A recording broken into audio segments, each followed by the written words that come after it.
Lo que quiero ahora es darles un ejemplo muy concreto de cómo se utilizó este tipo de información y planificación en el área metropolitana de Múnich. Antes les mostré un mapa y la forma en que las iglesias fueron plantadas alrededor de Múnich. Y una de las cosas que se hizo, en realidad, en la década de los 80, justo antes de que realmente comencemos a despegar, es que hicimos un estudio de la zona metropolitana de Múnich. Y lo que tengo aquí es el mapa que utilizamos para observar el área metropolitana de Múnich. Y lo que esto es básicamente es el sistema de trenes de la ciudad, principalmente, y el sistema de transporte público. Y esencialmente, todos los principales trenes que van hacia el centro de la ciudad. Y luego estas serían las ciudades y pueblos de la periferia. Y pueden ver un poco estas áreas de color que más o menos siguen estas líneas del tren hacia el exterior.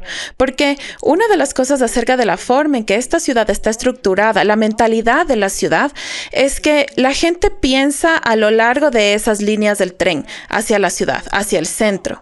En otras palabras, si fuésemos a abrir una iglesia aquí, alguien de esta ciudad, a pesar de que está cerca, probablemente no pensaría en conducir a través de este camino para ir a la iglesia. Ya sabes, a pesar de que podría ser más lejos, prefieren viajar hacia la ciudad. Pero si fuera a lo largo de la línea del tren, pensarían, bueno, tal vez ese es un lugar al que iría. Así que había una especie de... Tienes que entender incluso las estructuras del transporte y la forma en que toda la ciudad se expande. Otra cosa que sabíamos es que hay ciertas comunidades que a medida que la ciudad crecía, como que se tragaba pueblos pequeños y luego se convertían en se incorporaban a la ciudad. Algunos de estos pueblos que técnicamente forman parte de la ciudad de Múnich tienen su propio carácter local. Ese es el tipo de comunidades que probablemente necesiten su propia iglesia porque tienen su propio carácter comunitario y la gente se siente orgullosa de su propia comunidad. Así que hicimos algunas cosas. Inicialmente, no pensamos en fundar otra iglesia en la ciudad, sino en uno de estos suburbios. Por lo tanto, hicimos un estudio demográfico de todas estas pequeñas ciudades y nos fijamos a lo largo de estas diversas líneas del tren y se puede ver una de ellas va hacia Dachau. Así que este sería el condado de Dachau, donde eventualmente comenzamos una iglesia. O por aquí, en dirección a Ottobrunn, donde se fundó la iglesia en 1987.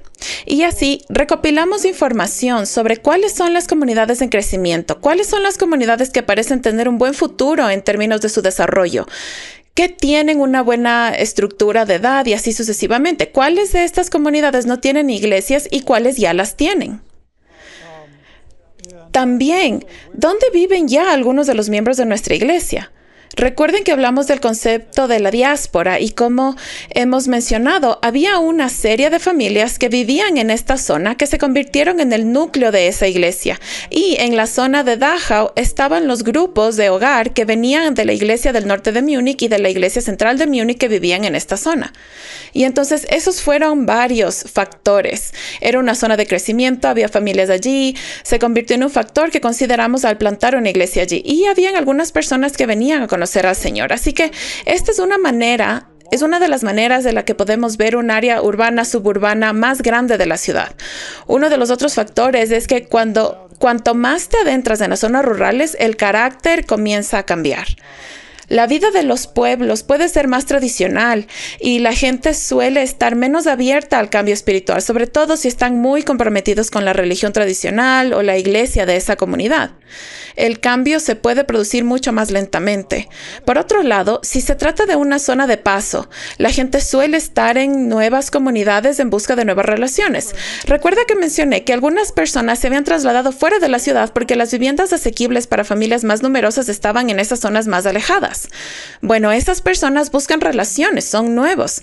En algunas comunidades tradicionales, la gente ya ha crecido ahí, tiene sus relaciones, han vivido ahí por generaciones. Sus relaciones ya están estrechas y fijas. Pero en las comunidades donde la gente se está mudando, tal vez por primera vez, sus familias están en otro lugar, están buscando nuevas relaciones. Por eso, al entrar en esta comunidad, están abiertos.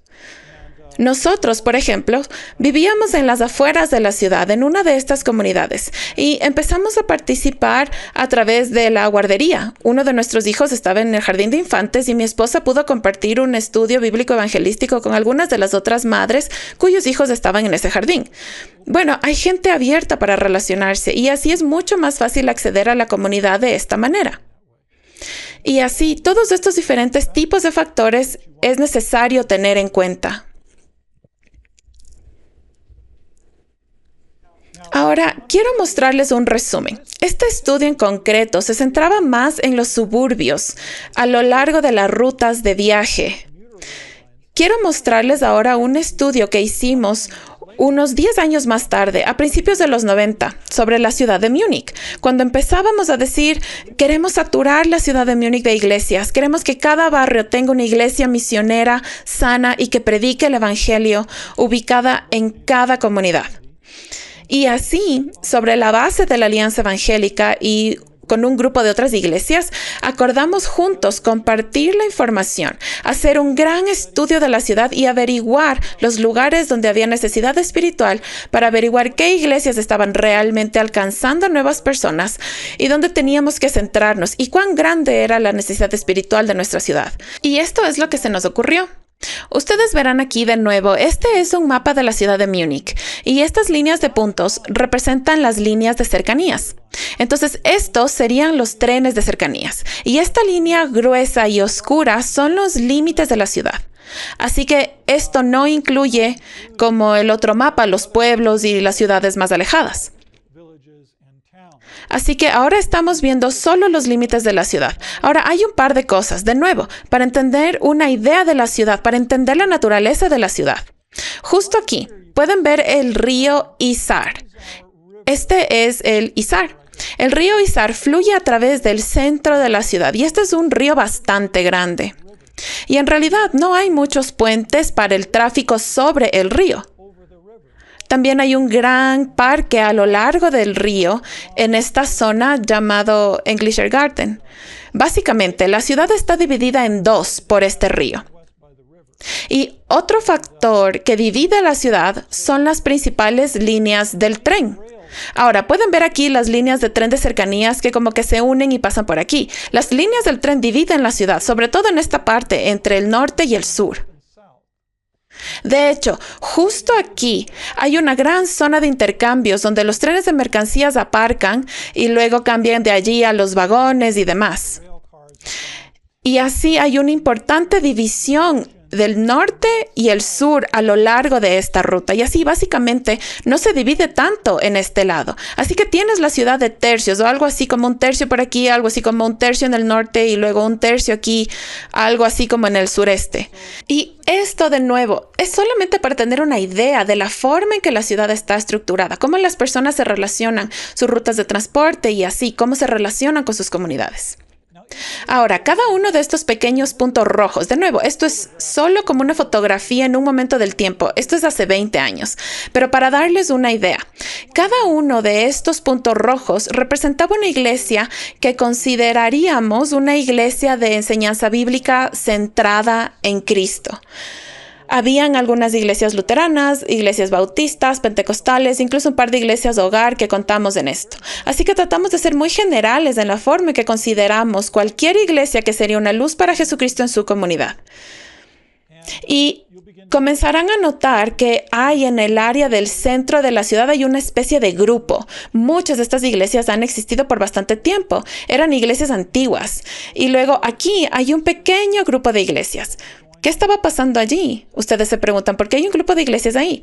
Bueno, pues porque había una gran iglesia luterana de orientación muy evangélica que permitía que su edificio fuera utilizado por un par de iglesias más. Así que había una serie de congregaciones diferentes que se reunían alrededor de allí.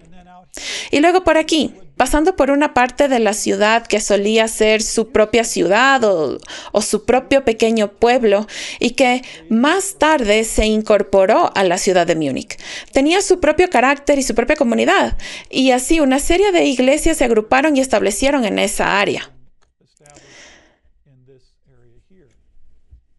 Y luego, a medida que comienzas a ir hacia afuera, te das cuenta de que hay secciones de la ciudad donde hay distritos enteros. Estas líneas interiores son ahora un distrito de la ciudad, por ejemplo, número 10, distrito de la ciudad número 24, y así sucesivamente. Esta estructura, como ven, solo hay una iglesia aquí, solo hay una iglesia aquí abajo, solo hay una iglesia. Y así empezamos a decir, muchas de las iglesias están más concentradas en el centro de la ciudad. Y sin duda, hay creyentes que viven en estos barrios que se desplazan a esas iglesias de la ciudad. Bueno, una de las cosas, cuando empezamos a estudiar estas diferentes iglesias, nos dimos cuenta de que estas iglesias, muchas de estas iglesias periféricas eran las iglesias que estaban creciendo. Estaban muy cerca de sus barrios. Podían llegar a las personas. Algunos de estos barrios eran más nuevos, la gente era más abierta. Había comunidades en crecimiento. Así que pensamos que una estrategia sería tener en cada uno de los distritos locales de la ciudad las iglesias que están alcanzando con el evangelio, que podrían convertirse en iglesias en crecimiento y un testimonio de Cristo para llegar a estos barrios. Ahora, una de las formas en que trazamos esto fue al averiguar la población de cada uno de estos distritos de la ciudad. Y de nuevo, todo esto en ese entonces no estaba disponible en línea, pero hoy en día todo está disponible en línea y se obtienen los datos estadísticos. ¿Cuántas personas viven en estos distritos? ¿Cuál es la estructura de la población? ¿Cuántas iglesias hay allí? Y así calculamos cuál es la proporción del número de residentes por iglesia. En otras palabras, hay una iglesia por cada 1,000 residentes. Y esto es lo que apareció. Así, se puede ver que en estos distritos aquí, estos serían los distritos del centro de la ciudad, en el centro de la ciudad. Tenían aproximadamente una iglesia por, en este caso, tal vez alrededor de 10,000. Una iglesia por cada 20,000 personas. Eso significa que si estas iglesias fuesen realmente evangelistas y si buscaran realmente ir hacia afuera, una iglesia tendría que alcanzar, en este caso, en el distrito 1, 20,000 personas. Mira lo que pasa aquí en el distrito 11. Una iglesia tendría que alcanzar a casi 100,000 personas.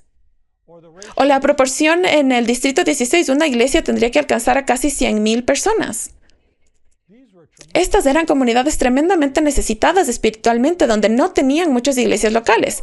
Pero lo que es más, las Torres Verdes representan distritos en los que no pudimos identificar ni una sola iglesia que estuviera predicando el evangelio e intentando llegar a la gente. Y aquí, por ejemplo, el distrito 9, aproximadamente 60,000 personas donde no había ninguna iglesia que predicara el evangelio. Y así empezamos a analizar. Si vamos a plantar nuevas iglesias en la ciudad, ¿dónde están las comunidades donde la necesidad espiritual es mayor? Ahora bien, ese no es el único factor. Como he dicho, hay muchos otros factores a tener en cuenta, pero este es sin duda uno que hay que conocer. Otra cosa, nos fijamos en los diversos grupos étnicos. Y nos hicimos esta pregunta. ¿Hay algún ministerio alcanzando a algunos de estos grupos étnicos? Porque algunos de estos son grupos de inmigrantes que no hablan alemán o hablan muy poco alemán. Así que realmente necesitan un contacto especializado. Si nos fijamos en los años 90, hubo una guerra civil, por supuesto, en lo que solía ser Yugoslavia o Bosnia, Croacia, Serbia, etc. Y tuvimos muchos refugiados que habían llegado a la ciudad. Y así se puede ver que a partir de estos, que ni siquiera contando Croacia, había cerca de 70,000 personas que habían llegado a la ciudad, muchos refugiados que viven en la ciudad, y solamente sabíamos que existía un culto que estaba tratando de llegar a todos ellos en su lengua materna. Una necesidad tremenda. En realidad, nosotros terminamos abriendo un ministerio. Teníamos algunos ex croatas en nuestra iglesia. Eran croatas que habían vivido en Alemania durante varios años. Ellos se convirtieron en creyentes y a través de ellos y sus redes familiares acabamos teniendo un ministerio con algunas de estas personas, pero era muy mínimo. Pero para los croatas la situación se hizo un poco mejor. Los turcos. Esta es solo una cifra oficial de las 40,000 personas con pasaporte turco. Esto no cuenta a los niños que ahora tendrían pasaportes alemanes. Pero esto fue solo la primera generación de turcos que viven en Alemania. Aproximadamente casi 50,000. De hecho, seguramente eran más. Probablemente había mucha gente viviendo allí que no constaba en esta cifra y solo pudimos encontrar a 2 trabajadores. No habían estudios bíblicos, no había iglesia, pero había 2 trabajadores, 2 siervos que hablaban turco. Habían sido misioneros en Turquía antes y ahora estaban trabajando en la ciudad. Hay una gran población, una población muy difícil de alcanzar. Ustedes saben, es muy difícil enviar un misionero a Turquía, pero Alemania tiene aproximadamente 4 millones de personas turcas y no tenemos ninguna restricción para llegar a ellos ahí. Bueno, esta era una gran necesidad. Personas de habla griega. Teníamos 22,000 personas de habla griega sin iglesia protestante. 20,000 italianos sin iglesia protestante. Ni siquiera pudimos encontrar o identificar un estudio bíblico en italiano. Y podemos seguir leyendo hacia abajo, por supuesto en inglés, donde hay 5 servicios de iglesia en inglés. Eso no es un problema. Teníamos un montón de iglesias internacionales. Se puede ir directamente al polaco, al francés, etc. Y así, esto identificó de nuevo este tipo de subculturas, grupo de personas, grupos étnicos que necesitaban un alcance especializado. ¿Qué iglesia se va a levantar a esa tarea? Como he mencionado, nuestra iglesia finalmente comenzó un servicio en habla francesa, pero fue principalmente con los africanos que eran de países de habla francesa. Una de las personas que lo dirigía era en realidad francés, un creyente de Francia, pero llegábamos a los africanos francófonos que vivían en la ciudad. Por lo tanto, queremos aumentar nuestra conciencia y orar por esto. Al comenzar a orar por esto, estos son no solamente números, son personas que necesitan a Jesús. Entonces, esta información se convierte en un estímulo para la oración. Señor, tú amas a estas personas. Señor, ¿hay alguien que realmente pueda comunicarles del Evangelio de manera que lo entiendan en su idioma, en el idioma de su corazón, y que pueda ayudarles con los ajustes a los que se enfrentan? Así que esta era una forma de evaluar la necesidad espiritual. Descubrimos que solo 1 de cada 3 personas en cada 1,000, es decir, 0.3%, asistía a un culto evangélico en esa ciudad.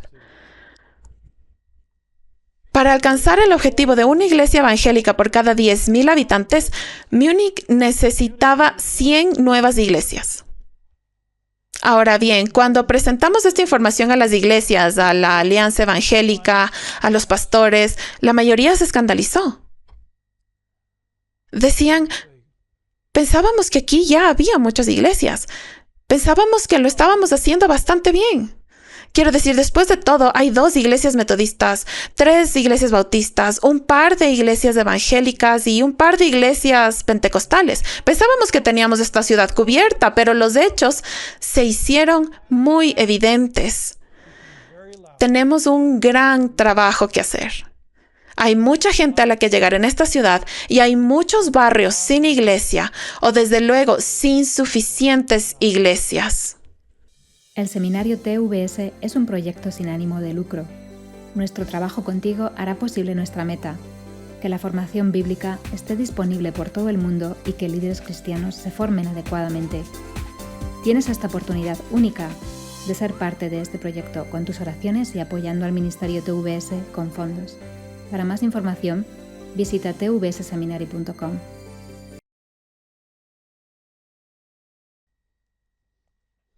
Esta es una tabla que nosotros creamos. Y de nuevo, la mayor parte de esta información era de acceso público, donde este sería el listado de los distintos distritos de 24 ciudades. Aquí el número de iglesias evangélicas en cada distrito que estaba en ese gráfico de barras que vieron antes, esta es la población en cada distrito.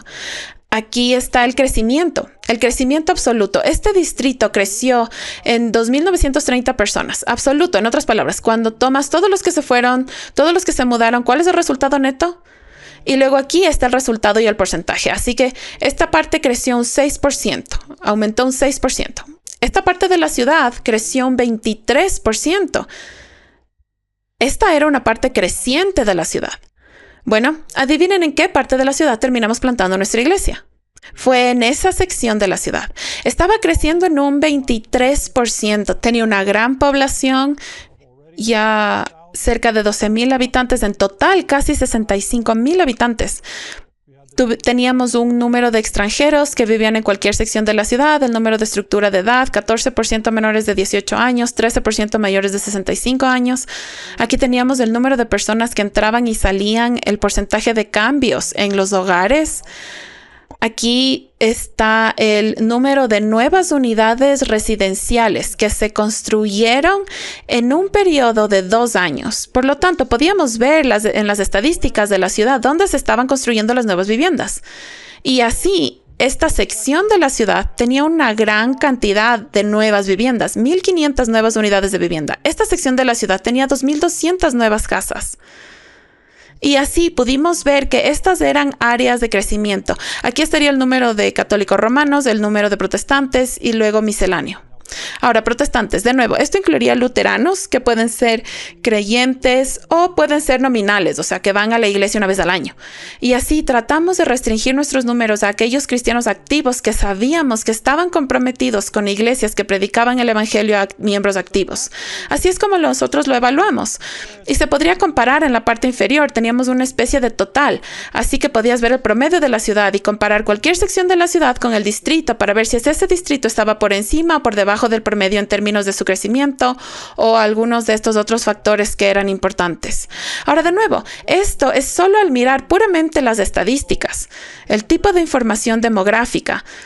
No parece algo particularmente espiritual hasta que te das cuenta de las necesidades espirituales que algunos de estos números representan.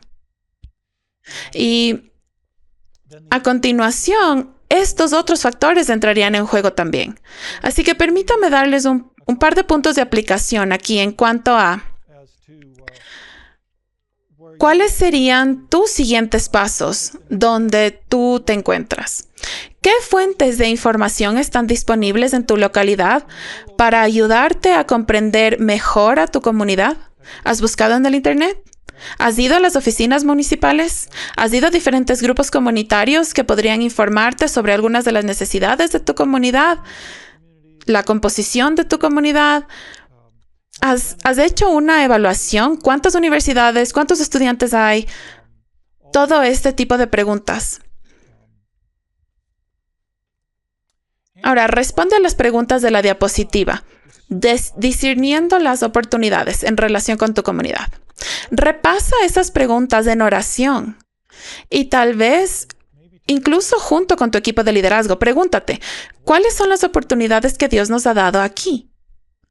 ¿Dónde están las necesidades? ¿Dónde está abriendo Dios una puerta al corazón de la gente? ¿Dónde podemos demostrar el amor de Cristo de forma práctica, de forma realista? Y luego desarrolla un plan para servir más eficazmente a tu comunidad y alcanzar a la gente para Cristo.